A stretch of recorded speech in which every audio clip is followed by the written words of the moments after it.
Keegan Cogan here again, and we're going to be talking more about the cities. Just to recap, we talked about Chicago burning down, and then after that, we start to see cities becoming smarter from that experience, where instead of using wood as materials, now they're moving to concrete and steel. But we're going to talk about going into the cities to actually have a good time, at least. I mean, what you're going to see during this time period as to why people are going into the cities for entertainment is going to be same today. Yeah, nothing's changed. Whether it's shopping or sports or all the wonderful. And since you bring up shopping, you see your early forms of it today. Yeah. You know, I mean, since I'm dealing with a Ranger fan here, I mean, you go take the train right to. I'm sorry. You know, do the rest of the video by yourself. Oh, jeez, that's. This coffee has not taken effect yet. That was a low blow. I could deal with the Yankee fan one. That I can't deal with. That was an accident. That was clearly an accident. What I was trying to make is that, you know, especially for us Long Island people, if you get on the train, you go into Penn Station, walk right upstairs, and then, of course, when you look at Madison Square Garden, there's lots of things you can do just in one spot without really having to venture out too far. Walk adjacent from Madison Square Garden, you have Herald Square, you know, so. Even at the Garden, you can catch a Ranger game, a Knick game if you want to go there. Barney on Ice, concerts. Motocross. Used to be the circus. The big truck, big wheel trucks yes. with jumping on things. Sunday. Monster Jam. So, looking at the city, just to kind of recap, moving around, you know, of course, we have the Brooklyn Bridge and other bridges, you know, connecting the suburbs into the city, so it's going to make it easier for us to get here. The trolley system and the subways that are going to come out of this is also going to make moving around faster. More people are getting crowded into small spaces, something that Mr. Cogan indicated before, where we're building up because we can't build horizontally anymore. Yeah, I mean, this even goes back to like the foundation of that was laid in like colonial America, because like Boston, Philadelphia, and New York, they had to be located by a water source, sure. by a river for fresh drinking water and for transportation and trade. Well, that limits where you can grow to, so they had to grow up. So we start to see more. Something I'll never do. So the suburbs are right outside the side of the city areas. So, you know, Deer Park would be considered one of these suburb areas. Again, more and more moving around. Now, when it gets to the city, of course, which is kind of interesting because you see all these skyscrapers up, but what they decided is that they needed a place to get close to nature. Yeah. One of the coolest things about the city too, Central Yeah. Park. It's like you are in the concrete jungle, and yet if you're sitting under a tree, you know, just on the other side of the reservoir there, you're like, you can't hear anything. No. You hear the birds chirping, the chipmunks eating acorns. And throughout it, they got like a little zoo in there. Yeah. You know, a lot of fountains, historical there's a landmarks. castle in there. Yep. I mean, it's a great place. People go there to get married. I went to one wedding there once. Picnics. There's been concerts there. Great running trails in there. Beautiful. Yeah, it's where place. the New York City Marathon ends. Yep. Even biking as well. Yep. So when we start to look at since we are talking about parks, that'll lead us to baseball. Some of these things that you can enjoy in New York City. In this one, when we're talking about baseball developing in the late 1800s or starting to become popular in the late 1800s, here we have this painting of actually Civil War troops actually playing baseball. It was the Civil War that really, you know, spread baseball around the country. The New York platoons, battalions, yep. I don't know what they're exactly called, you would know better than I. Right. You know, they're the ones who introduced the game to the soldiers from Boston, to the soldiers from Philadelphia and Detroit and all over and the then place. the war ended and you went home. Yeah. And, you know, I got this cool game, want to play it? You have all these people from different states and different towns, and even with baseball evolving and the rules in the 1800s, it can get complicated because depending on what city you were from or what neighborhood, the rules were kind of different. And if you've ever been, Old Bethpage has an old-time baseball league. Have you ever played one of these games? No, I have not. They are interesting. The bats, I mean, the ball is almost like a softball. Oh, I thought it was like made of oak. Very, very leather. Okay.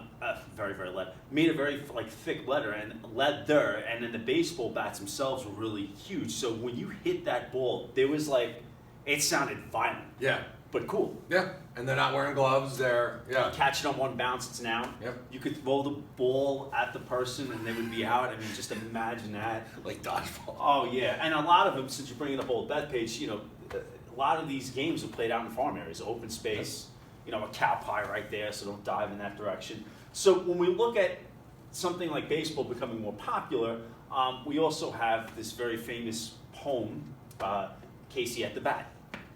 Made me cry the first time I heard it. Really? It did. Because whatever, 5th, 6th, whatever grade, I don't remember what school, what grade I was in, and like they're reading it and they're like, how it ends. I'm like, what? He did what? He struck out. Yeah. Not a lot of stories end like that. Rocky. Yeah, the first one. Yeah, like the hero loses. There are not a lot of stories like that, but this particular story, especially when you're looking at this ballad of Casey at the bat, and if you don't know, this is really, a big time ball player being put in a situation where there's 2 on, 2 out, bottom of the 9th, down by 1, chance to win the game, and he blows it. The thing with this poem as well is that this makes baseball, which a lot of people think is a boring game, it makes it sound very exciting. Yeah. Which leads us to then, when we're talking about then the word getting out, a lot of the game itself is just early baseball, man. I love this. The game itself and the Casey at the Bat poem was actually performed at vaudeville. Yep. These were your variety shows. Very similar, I guess, to, they wouldn't know Ed Sullivan, but those original like talk show variety shows where they had comedy sketches, Multiple musical talents. acts, Yep. yeah, jugglers, clowns. Yes. Yeah, and vaudeville will grow into something bigger as far as entertainment. And goes in New York a City. lot of people wanted getting their first big break here. Charlie Chaplin, Yankee Doodle Dandy, George M. Cohan, who winds up writing the song Yankee Doodle Dandy, which we'll get into World War I. And there's a statue of him on Broadway. Yeah, there He's is. considered like the founder of Broadway. Absolutely. And these variety shows, these were really designed for common people. Because the rich, the aristocratic, they're going to the opera, the theater. This was... Go back for a second. Yeah. Go back. The other one. The other one? I found nope. Yeah. Works progress administration. Yeah, just. We'll have to circle back to this when we get to the Great Depression. Yeah, we will. So when you look at it, I mentioned Charlie Chaplin as well. Now you're going, oh, that's who it is, because you've probably seen him. If you haven't seen him, you've seen people imitate him. Yep. Because, again, this is silent. He winds up evolving. His career winds up evolving into silent films. He was making people laugh, and there wasn't much of a dialogue. Nope. Very similar to Physical cartoons. comedy. Physical comedy. All the physical comedy. And there's George M. Cohan's statue in Times Square. So, and we mentioned how Yankee Doodle Dandy. And what is always in the background here as we're moving forward, if you go back to Reconstruction, we get into 1896 and we're talking about segregation, the legal separation of the races.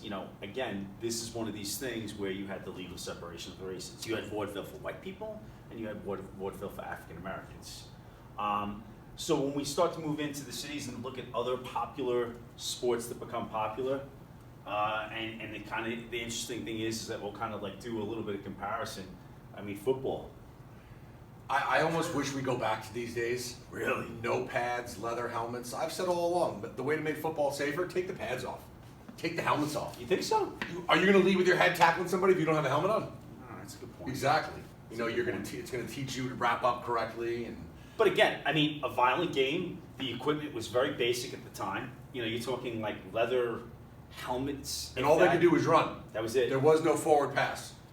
At first. It was all just laterals and very similar to rugby. Right. And again, when you're talking about something becoming popular and widespread, at first, you don't have an NFL or an AFL, whatever, this becomes popular in college. Yeah.